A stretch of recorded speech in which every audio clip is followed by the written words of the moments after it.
Good morning. अब तक 4 उदाहरण देखे हमने, उसमें दूसरा, तीसरा और चौथा, वो चारों उदाहरण सेम जैसे है। किसी में कमीशन दिया हुआ है, किसी में वितरण पात्र लाभ है, किसी में कुल लाभ है। ठीक है।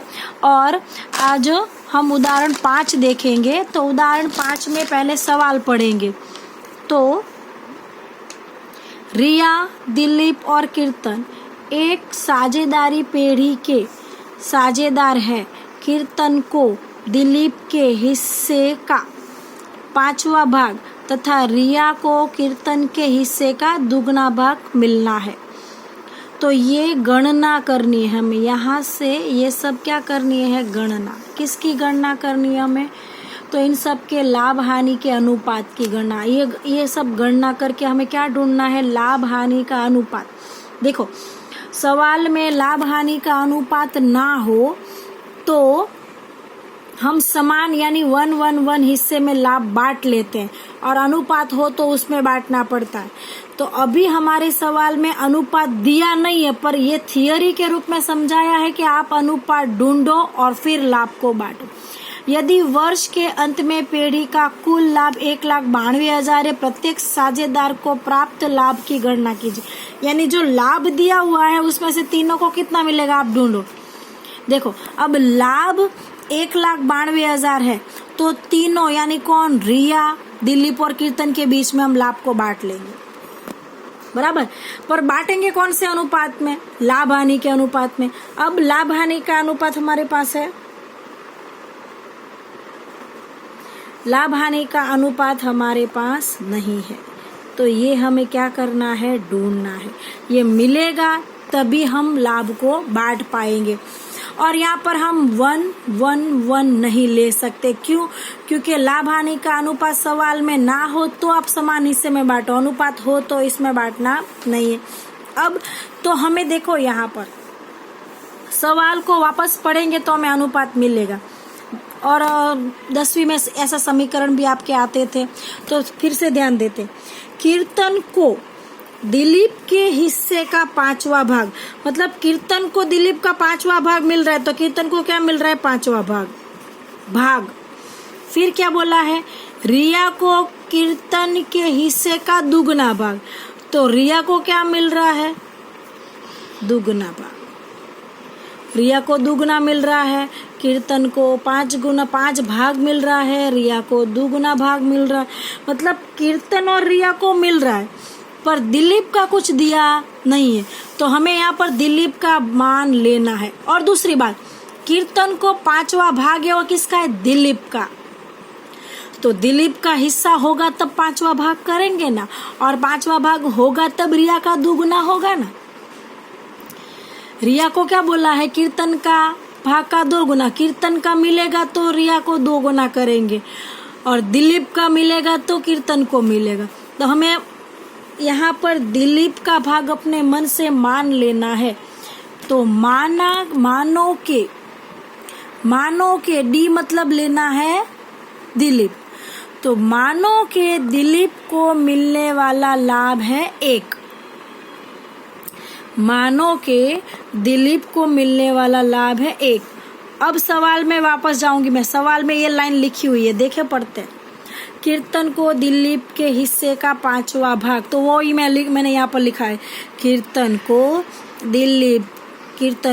दिलीप का हिस्से का 5वां भाग। तो दिलीप का हिस्सा हमने कितना माना है? 1। और 5वां भाग शब्द है, यानी हम कितना लेंगे? 1/5। तो हुआ 1/5। और आप ऐसे भी कर सकते हो, कीर्तन दिलीप का हिस्सा 1 है, उसका 5वां भाग कर देना है, तो भी डायरेक्ट 1/5 आ गया। तो यहाँ पर हम लिखेंगे कौन कौन साझेदार है। रिया का लेंगे R, दिलीप का लेंगे D, और कीर्तन का लेंगे Q। तो दिलीप का हमने मन से माना था वो है 1, कीर्तन का मिला 1/5। अब सवाल में क्या लिखा हुआ है, तो वही लाइन पर हम आगे जाएंगे। रिया को कीर्तन के हिस्से का 2गुना, तो वही हम यहाँ पर लिखेंगे। बराबर। तो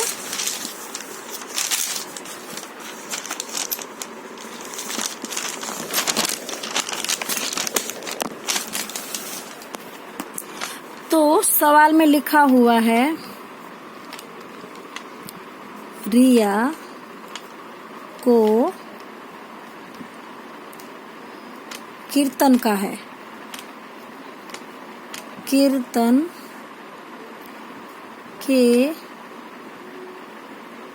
हिस्सा का दुगुना, दुगुना यानी 2 गुना। तो कीर्तन का हिस्सा में कितना मिला सवाल में, कीर्तन का कितना मिला 1/5, वो लिखेंगे 1/5। 2 गुना यानी गुणा 2। अब 1 दूनी ऊपर वालों का गुणा होता है, नीचे वालों के साथ गुणा नहीं होता है, क्या होता है भाग। तो 1 दूनी 2 और 5 एकम 5, कुछ नहीं हो तो नीचे क्या माना जाता है, यानी रिया का मिला 2/5। अब क्या करें, तो सबका हर देखेंगे समान है कि नहीं। तो इसके नीचे कुछ ना हो क्या माना जाता है, 1 हर समान है नहीं है। इसके नीचे 5 है, इसके नीचे 5 है, इसको 5 बनाने के लिए नीचे 5 से गुणा किया तो ऊपर भी हमें 5 से क्या करना पड़ता है, गुणा। तो अनुपात क्या मिला 2/5, 1 पंजे 5 यानी 5/5 और फिर हमें मिला 1/5। इस तरह से हमें लाभ का अनुपात मिला 2/5, 5/5 और 1/5। इसको हम 2, 5 और 1 भी मान सकते हैं। तो लाभ हानि का अनुपात है 2, 5 और 1। ठीक है, हम यहाँ पर लिख देते हैं लाभ का अनुपात 2, 5 और 1। अब मैंने पहले बताया था जो भी लाभ है वो लाभ हानि के अनुपात में बांटते। लाभ कितना था 1,92,000, उसको तीनों के बीच बांटा जाता है। 3 कौन, तो रिया का R, दिलीप का D और कीर्तन का K। तो रिया को कितना मिलेगा 2, दिलीप को कितना मिलेगा 5 और कीर्तन को कितना मिलेगा 1। ये कहाँ से मिला, ये हमने सवाल की गणना कर से प्राप्त किया। तो अब कैसे गणना होगी, तो R को, क्यों ऐसा, क्योंकि हमें पूछा गया सवाल में क्या लिखा है, प्रत्येक साझेदार को प्राप्त लाभ की गणना करो। प्रत्येक को कितना लाभ मिलेगा, तो R को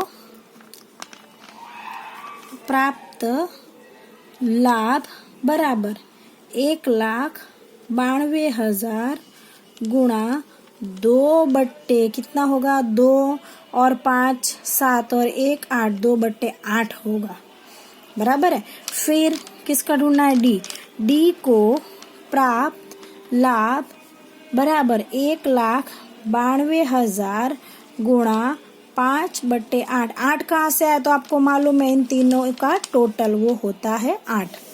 ठीक है, उसके बाद K की बारी। K को प्राप्त लाभ कितना 1,92,000 गुणा 1/8। तो इसकी गणना होगी 48,000। इसकी गणना होगी 1,00,000 और 20,000 और इसकी गणना होगी 24,000। ठीक है, अब इन सब का टोटल करेंगे तो 8 और 4 12, 12 का 2 ऊपर आया 1, 4 और 2 6 और 2 8 और 1 9 और ये हुआ 1, यानी 1,92,000 तीनों का टोटल हो गया। यहाँ पर लास्ट में लेंगे R को प्राप्त लाभ 48,000 मिलेगा।